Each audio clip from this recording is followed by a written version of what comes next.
Hello, my name is Brant Hunt. Today is the 27th day of February 2021, and my title of my talk tonight is the book that's done by P.D. Spitsky. He is a Russian writer. He's deceased, and the name of the book is called The Fourth Way. And I've tried to do this broadcast earlier today, and I've had all kinds of computer problems. And I don't know what's going on with the computer. I've had to change browsers and many other things.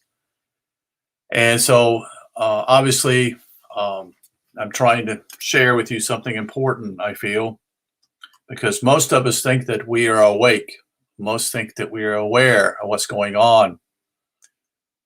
But in reality, we are lost in a way that is. And what I would share with you is going to be a little bit about that tonight. I do want to talk to you about who is P.D.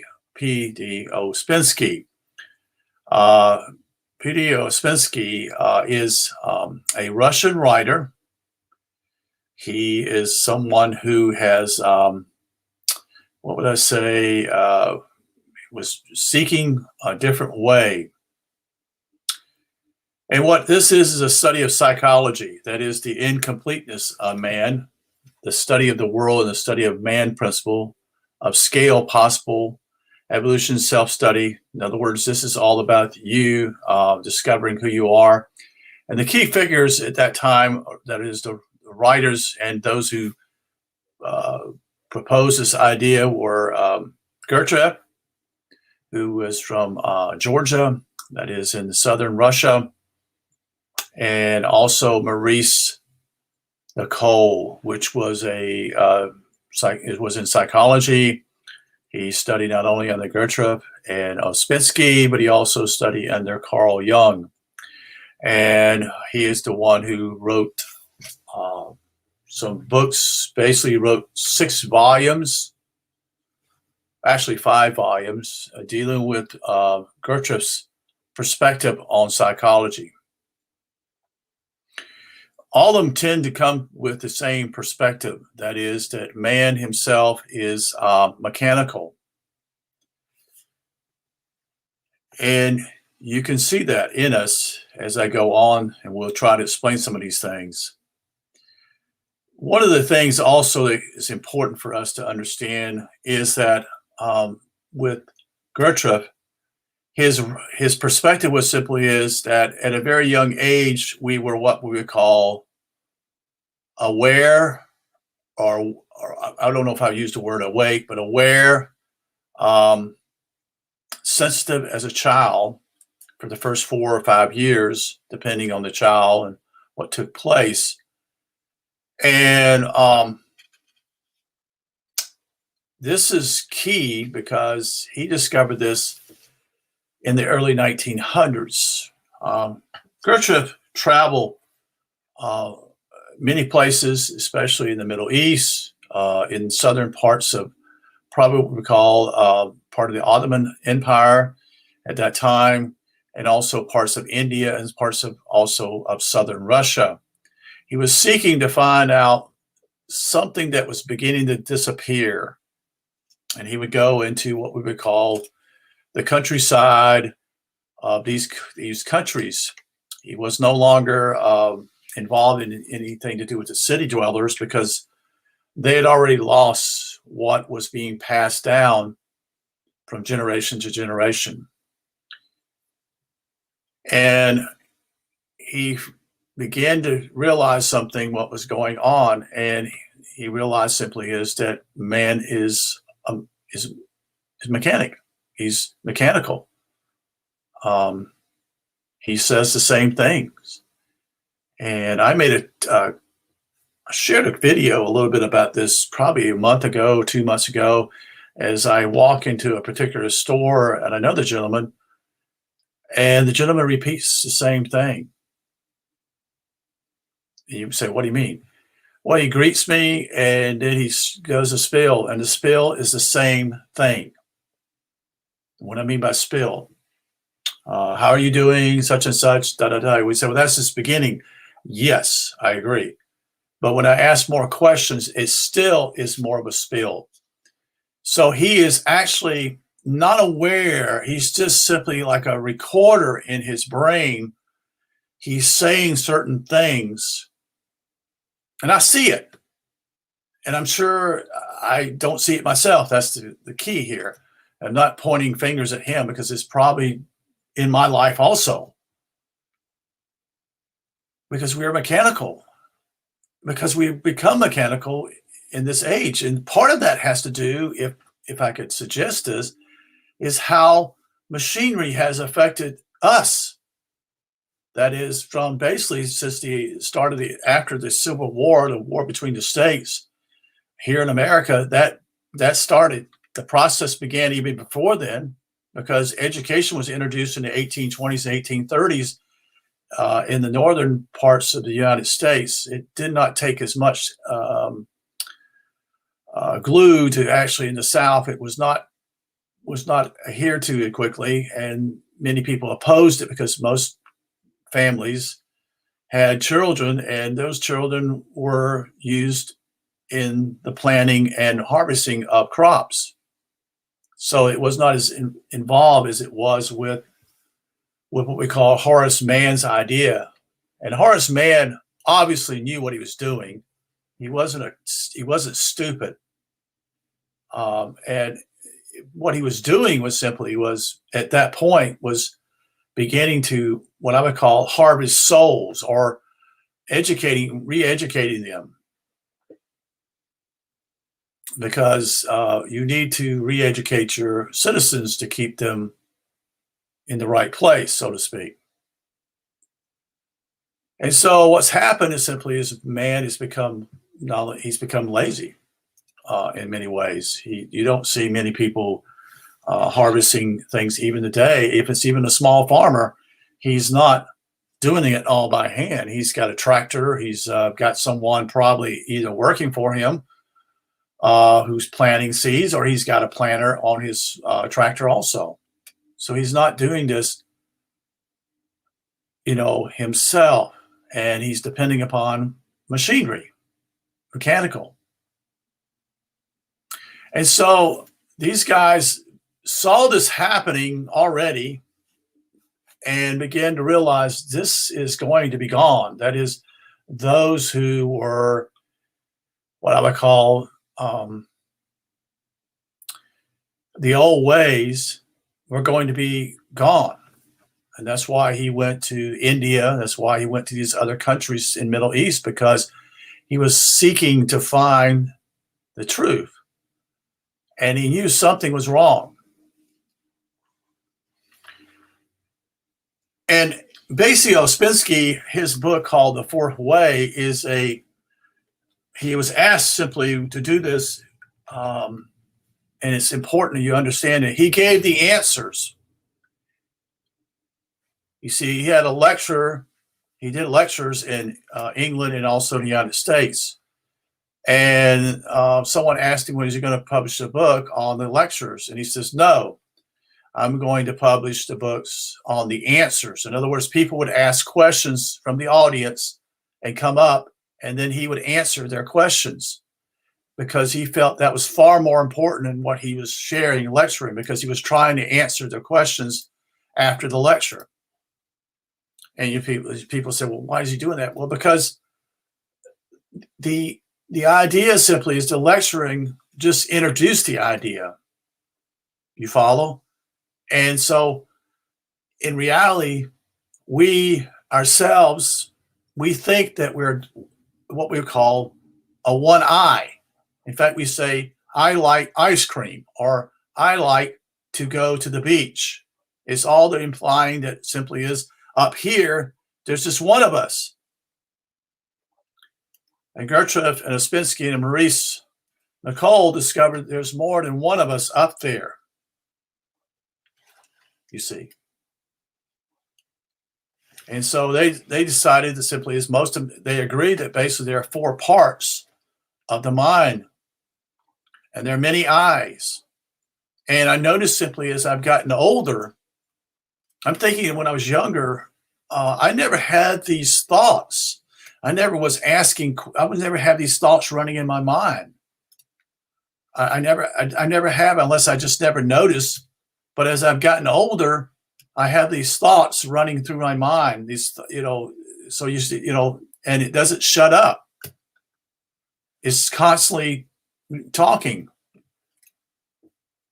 And most of us, well, I don't know what the ages of people listening to this, but most of us is when you get older, you go to bed and you have issues simply as trying to fall asleep because you're trying to deal with this talking in your head. People say, "Well, are you mentally ill?" No, this is not that.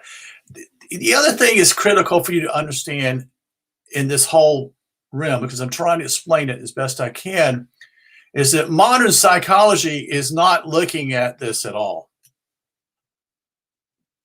See, Ospensky is saying you're lost. I mean, you're in a bad shape. Many people come here and they don't never discover basically when they live so long. So when I was talking about 4 or 5 years old, then they go into school, they lose that innocence and they go into a form of being educated to be in society, so to speak. And what happens simply is they lose that innocence that they had before. And so once they get older, basically 50 to 60 years old or older, as he was pointing out, some will try to discover what happened, trying to get back to what they were, the innocence. A gentleman named Red Hawk, who was a student of the Fourth Way, talks about this and being what we call self-observing and self-remembering. And most of us can't remember what it was like when we were younger. You see, there's us trying to get back to that age of innocence. And so what modern psychology says simply to people is this: well, you got a few scratches here, a little problem here, but it's not a major, problem, you see. While with these other guys, they're saying, no, you got a major problem. It's like, for example, like a car accident. You can get hit by someone and you got a little small, what we call a dent in the fender. And that can be taken care of. The car can still run down the road and you can actually wait later to actually repair it. The other way simply is, no, it's a major crash and the car is not usable. It's a major crash. So modern psychology is, in a lot of ways, has done some, which is what I would call simply is, if we can connect it with cultural Marxism. And these are the major people who came from the Frankfurt School and eventually were expelled from Hitler when he came to power. Then what happened when they came to America, to Columbia University in New York City? And what they did was simply, I'm trying to give you a history to show you what's going on here. These are the modern thinkers, okay? William James is before this time. He's the father of psychology, okay? But there are others at this point in the 1920s and 1930s that began to make enormous impact upon modern psychology. And modern psychology is cultural Marxism in some ways, because cultural Marxism is about destroying what we would call the key things that go on in our society. That is where we look for answers. Either we go to a church that is religion, or we go to a major college or university that has libraries that you can study and look into the impact of these things. And you have even industrialists who are still practicing ethics that is in primary, simply is doing what is right at that point. And what happens simply is that they attack all these things, and they've done that. They've done a real good job. Um, Abraham, I'm trying to think his last name, can't think of his name now. It'll come to me. There are major ones. I can't think of them right now, because most of these writers are what we call not well known. I mean, they're in journals. They're not in books. They did write books, yes. And so what's happened simply is they've come in and destroyed what we call the principles of a society or culture. It's called critical theory. And what they did simply was they criticized everything that kept society going. What was called basically what's right and wrong, and the logic part. And so they criticized it, but they never gave an answer. They always were critical about it all the time until basically into the late 50s and early 60s, they began to introduce their particular perspective. And that meant simply is there was a completely different perspective of what families would be like. That is that there would be one mom and two fathers, or there would be two moms and no daddy with children. All these ideas were pushed as being what I would call new ideas to be progressive in a way to destroy what we call a stereotypical family. Either in America, such and such would be a man and a wife and two children or three children. And by the way, if you don't have 2.2 children per household, your population will eventually decrease. And that's what's happened in Europe. That's what's happened in Japan. And China has one child policy, so they're trying to eliminate that. And here in America, it's dropped below 2.2 also. And so that's why people are bringing in, or not people, but countries are bringing in immigrants. It's an excuse. It's not really the truth. It's just an excuse to destroy society even more. And those who oppose this are seen as racist or seen, are not what you call simply being open-minded. So I want to give you an idea simply is that how these people have had an effect upon us. Modern psychology does not deal with the real problem, you see, because the real problem simply is, is that we are mechanical, that we are not just, there's more than one I up here. I'm not talking about I, the letter I, not the middle I, but the I, okay, in you.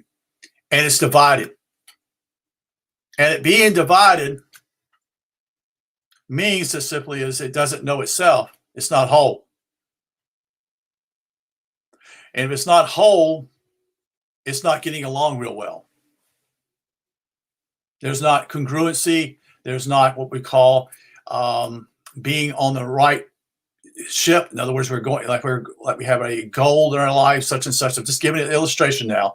It's like simply is we got a goal and say we're going to go to college 4 years, and then after that we're going to be a doctor, such and such, and do 2 more years, such and such. No, that's not how it works with this whole brain situation. Is that our heads is simply is I start out and go for school over here and go for 3 months or 6 months, and then realize, nope, I'm not going to do that. I'm going to go in another area. I'm going to work for somebody and do something. And then I do that for a little while. And then I change my mind again and says, hey, why don't I just become a welder? So then I go to a trade school, such and such. So it's always constantly a flux. There's no longer stability there. There's no foundation per se. And a lot of this has gotten worse because simply is there's no family anymore, or there's no what's the word I'm trying to say? Stability in a family. And when you introduce all these ideas, simply as I was talking about the 50s and 60s, to do what I would call simply is having 2 mothers or three mothers there, the child becomes confused and doesn't know whose mom, such and such, because each one may take up the child and breastfeed him, you see. And there may be maybe 4 men there. and maybe 3 men there, such and such. And it's basically a partnership now. It's not a family. And so the child itself is already confused at its early beginning. So then it's not even has what we would call the innocent point at the first 4 or 5 years in its life. Do you follow me what I'm saying here? And so what he talks about is what we call the 4 divisions. And I was talking about the 4 parts. Is that there is what we call intelligence or intellectual, which is found in us. This is found in us already. And then we have the emotional. We know there's 2 eyes that we can see in basically every man and woman. But the next 2 are not in every man and woman. And those are to do with what we call the 3rd part is to be self-conscious. In other words, this is something that has to be developed. It doesn't come in a package deal like you do with an Apple computer that you get all the programs with. No, this is something you have to work with and work out. And that's why Goethe called it was called work. That was the way he looked at it, simply as it's work. And he did it in a different way, what we call the 4th way, was that you was still in society and cultural. You are not separate and moved when like a monk and be out in the middle of nowhere, or like a yogi being somewhere in a cave with no one around you, because then simply is you're not impacted by society. And it's a lot easier because you're isolated. And when you're isolated, it's easier because simply is you don't have people bothering you. But the problem is simply is when these people who go and meet a yogi or do monk work, they go back in society or culture, and in a lot of ways, they don't have control. Nothing happened, nothing changed. Because they never were a part of a whole, see, a group of people working in society. They were separate. They were by themselves out in the middle of nowhere with a yogi or a teacher in that way. And so this is how there's no change usually in people who do that. In early Christianity, such and such, we would call that they were what we call monasteries. Well, monasteries was a group of men who went there as monks. But there were others who would go out and simply be out in the desert and no one was there. Or, like I said, and this was looked at as being a holier life. That is, these people are set apart and they really are going to get their act together. This is why sometimes the theory of us being alone may not always be the best thing, because in reality simply is it may be better to have someone along with you who actually gets underneath your skin, and then you really realize you don't have it together. You're going to struggle with it. You see, you're going to have to deal with it in that way because you're in a real world situation. We all live in a real world. And the last part was the 4th part he spoke about, what we call full objective consciousness. And that means simply having higher knowledge and being able to understand these things. He spoke of what we call also, Ouspensky talked about what we call simply is the 7 mans. In other words, simply is that there was what we call stages or levels in men's lives. And most never get beyond 1, 2, and 3. He called them man 1, 2, and 3. And he called them man number 4, number 5. And then he called them man 6 and 7. Well, obviously, the higher number means that simply is the person's more advanced and more conscious of what's going on, you see. Like, for example, tonight I was reading some things and sharing some things that simply is that it is easy not to be aware, because if we talk, we're always talking. So we're not even aware of what's even going on. So that's one critical part. The other part is, the first part was the part of being negative. That is, being negative, seeing something wrong in everything that took place, not seeing the positive. In other words, someone's just like a broken record. You've been around people like that, like me. So in reality simply is that there's an attitude of simply is of negativism, and they're always complaining. They don't see the positive perspective. They're not even hearing what I would call, like, for example, for me, is that they're not even paying attention to the birds that are singing when they walk outside. So basically 1, 2, and 3, as he said simply, are all asleep.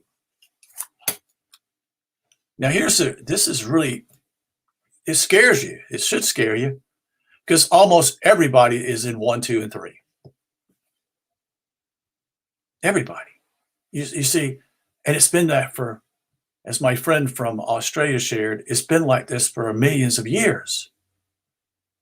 People have their reincarnations over and over again, and it's just, it's damn depressing. You see, you hear this. There are people who simply are happy to be what they are. They're happy to be. They're not interested in any kind of enlightenment. They're not interested in any spiritual interests at all. They're happy with the way things are, or they're not. They're angry, or are not happy about anything. And I know this is kind of depressing in some ways. And what they were trying to do is, there were certain people. Let's see.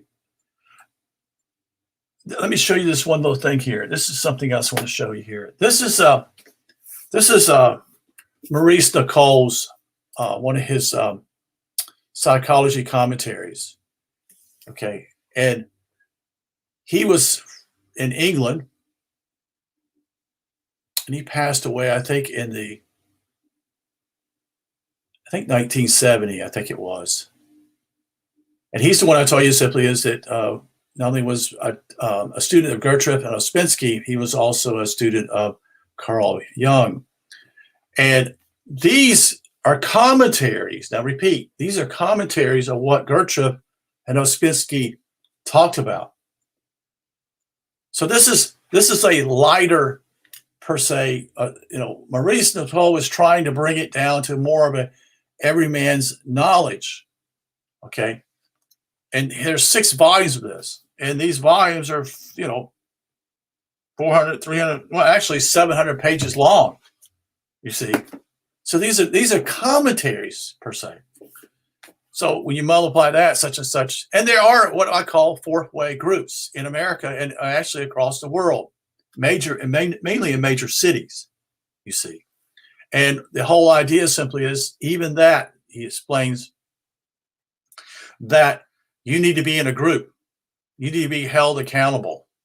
You cannot be by yourself.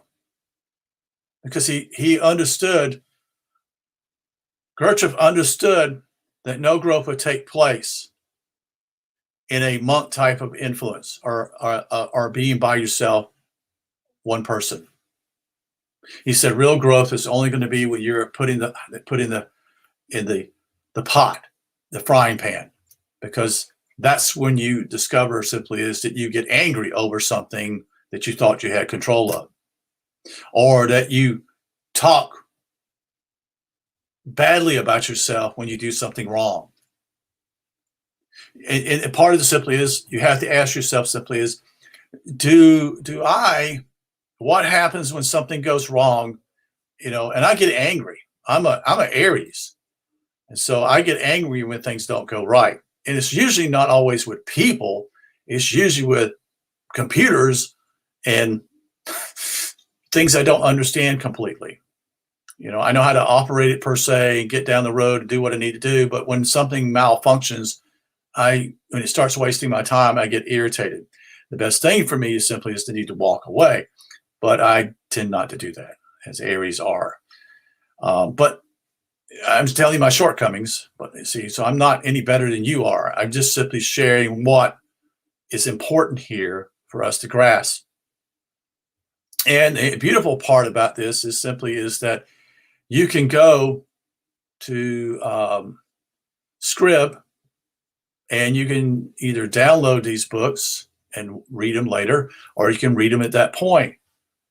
You see, so it doesn't cost a terrible amount. Here in the United States, it's like $9, almost $10 per month. So you can get all these books that would cost, roughly probably 200 some dollars, that you can read online for $10 instead of 200 bucks. So meanwhile, he also talks about simply is to be the observer. So this is part of the thinking of simply is being able to not, when something comes through your mind, to be the observer, but not to latch on and bite into that particular idea that comes up in your brain. And what he's saying simply is this: most of us are living our lives because simply as we're listening to what we think is us inside that keeps pulling us from one direction to the other direction. Not on a physical deal per se somewhat, but emotionally, mentally, anxiety. Some of this comes also, I grant you, from parents that there's not a stable background. Although at this point, they have not dealt with that issue at all. They're dealing with what I call simply is having what I would call parents who are sane. You see, in other words, stable environments, not like today, as I said, like Margaret Mead talks about her ideas in psychology. That simply is, as I said earlier, having 3 women there and a child, and having 4 men or 1 man or whatever. So the child is completely confused. The child doesn't even get the chance to be innocent in some ways because it's already confused at an early age. And that's what they want. That's what they desire to do. That's why modern psychology is deadly to me, because what it does is introduce new ideas. And most people think this is progressing. Meaning simply is when people say they're progressing, it's a new idea. And so they think that we're getting better. That is, our doctors and our psychologists and our, everything is getting smarter, such and such, when reality simply that's not the case. That's not the case here, folks. So modern psychology in reality simply is leading, is not even giving a child the foundation at a very early age to be that has what I call peace within, is knowing that mommy and daddy loves that child. And unfortunately, it's more and more I see is that it's not even daddy around anymore. It's just simply mommy. And it should scare the hell out of you. It really should. I'm 60 years old, and I was thinking on some of these terms that I thought simply as my parents spent a lot of time with me. But both my parents did work. My mom was there at a certain time space and spent time with me. But as soon as I got to a certain age, she went to work. And so this is how it worked. She worked first shift. I'm sorry, my father worked first shift. And then there was a caretaker that came to our house probably before my dad left, and was there for about an hour and a half to maybe 2 hours or maybe less. And then my mom, so I see my dad was at work. So my dad comes home. My mom goes to work on second shift. That's what I recall somewhat, not recall, but just the stories. I don't even remember that. I don't remember any of that. I remember only a picture that my parents took at Easter, or mainly at Easter, with an Easter bunny per se, that jars my mind and remembers what the house looked like, and then remembers somewhat that. But That's all I remember. Or that we had wooden floors in our house, in the house was. But I don't remember the house before, or the apartment they lived in at first. I don't remember any of that. My parents can tell me such and such, you didn't crawl. I said, what did I do? She said, you bounced on your behind. I said, do what? She said, yeah, that's what you did. You bounced on your behind to move around. You did not crawl, and you didn't, before you walked, you bounced on your rear end. And if they hadn't told me that, I don't remember that, you see. So I'm just trying to give you some ideas how even my lifetime as being, and not everybody at that time didn't work two jobs. There were men who had good paying jobs, and mom stayed home and took care of the kids. The other thing is simply is for us, it's important, is that there was no, with my age, my brother was 1 year and 1 day after me. So that meant simply there was no space between the age. That means simply is they were competitive. We never really were close unless we fought. And then the other thing simply is that it didn't allow what I call one to have its independence to a certain age, to 2 or 3 years old, and then the next child comes. You see, so it's not this sense of competition between the two boys, because that's all my mom had was 2 boys. That was it. And so this is how you can see how all this intermixes such and such, and how you say, well, that's not a big deal. Oh no, it is a big deal. You see, because one sees the other as getting more than the other. You see, so that's how it becomes jealousy on one part to the other part. You see. So I just want to explain to you simply as I try to elaborate more simply as what in my own background to share with you simply is that now you think about this fast forward to today, and they're far less. I mean, like I said, most women mothers are taking care of the child. There's no daddy. There's no daddy there.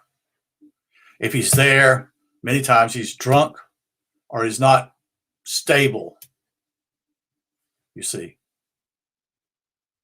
And it's just scared the hell out of you men who do this too. What are you doing? But anyway, the point simply is kids need their mother at first. I grant you that immensely.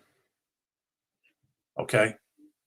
But later on, as the child gets older, they need a daddy. That's the way it works, folks. You see. And a daddy needs to be a good daddy, a daddy who's dependable, who's when he says what he's doing, he does it. He doesn't lie to his wife and simply shirk off things. He doesn't go to the computer and start playing computer games. If that's what you think you're going to be as a daddy, the best thing to do is simply never get involved. I'm sorry to say that, but that's the truth. And those are hard words, maybe, but I hear just sad stories the whole way. How men shirk off, and they're simply boys. And I think part of it simply is to do a couple of things. Could do is that boys were circumcised at a young age here in America. And I'm sure that their parents, as I know, simply is that they're spoiled. And both sexes are spoiled here in America. There's no doubt about that. But boys tend to take longer to figure out what they want to do in life or take responsibility. Women tend to be a little bit more, once they have a child, it's time to grow up. And I'm not saying they, bad things about before then. I'm saying simply as they take responsibility at that point, because they had the child within them for 9 months or less. And it's a different ball game. As someone said the other day, is that, a man doesn't understand it. Of course he doesn't. He doesn't deal with it. He doesn't even understand it at all, a lot of ways, too. But yes, the point simply is back and simply is this. But so what I'm trying to share with you here as I round this up, the psychology of today is causing people to be more confused than they ever have been before.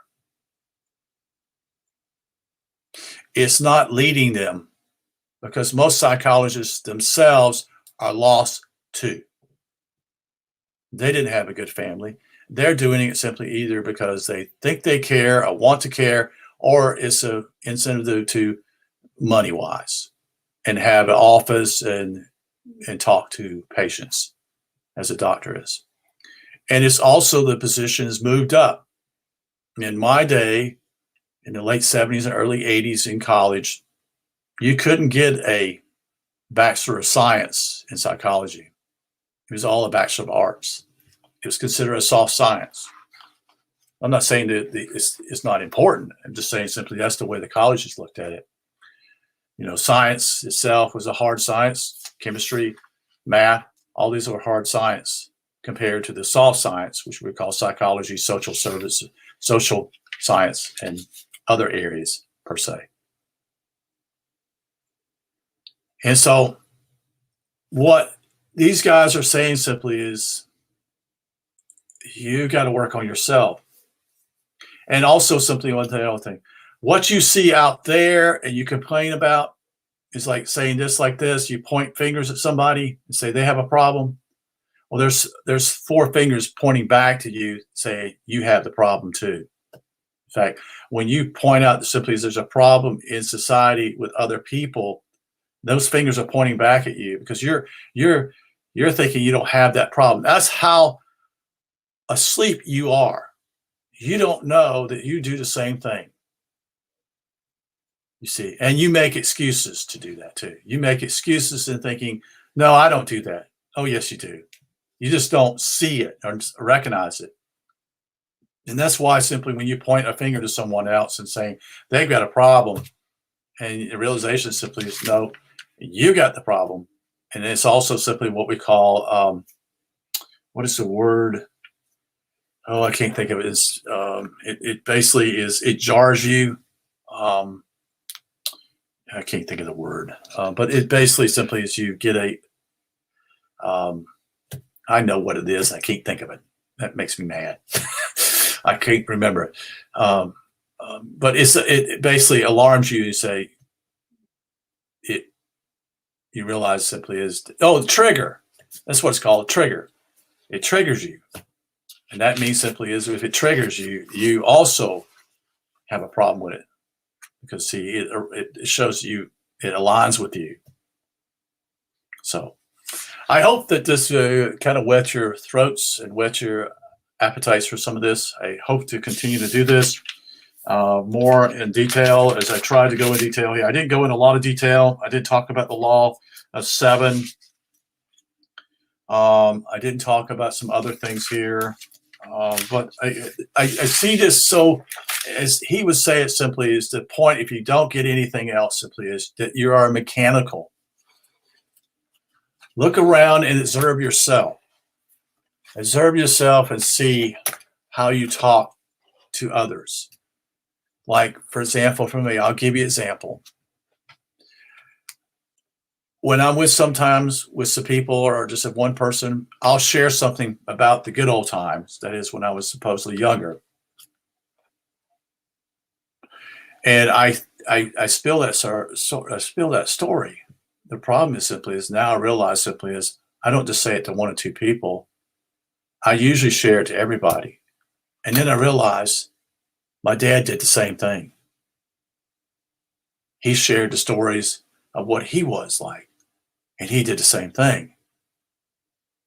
And I'm sure that my granddad did the same thing too. Now, do you see there's a problem? You see, you bring these stories up and you say, oh, the good old days, we paid only 30 cents a gallon for a gallon of gasoline, such and such. And you told the story not one time, but you told that story hundreds of times, you see, and you don't even realize it. You spill the ideas and say it. And so what happens simply is that you do these things mechanically. You do these, you're not even aware that you're doing these things. You go back and draw back on these stories about what life was like, such and such, da da da da. I'm just giving an example for you to understand. So I'd appreciate, thank you for listening. And I didn't intend to talk for over 45 minutes, but anyway, I wanted to try to just give you wet your feet and try to help you understand these things, because this is all new to me.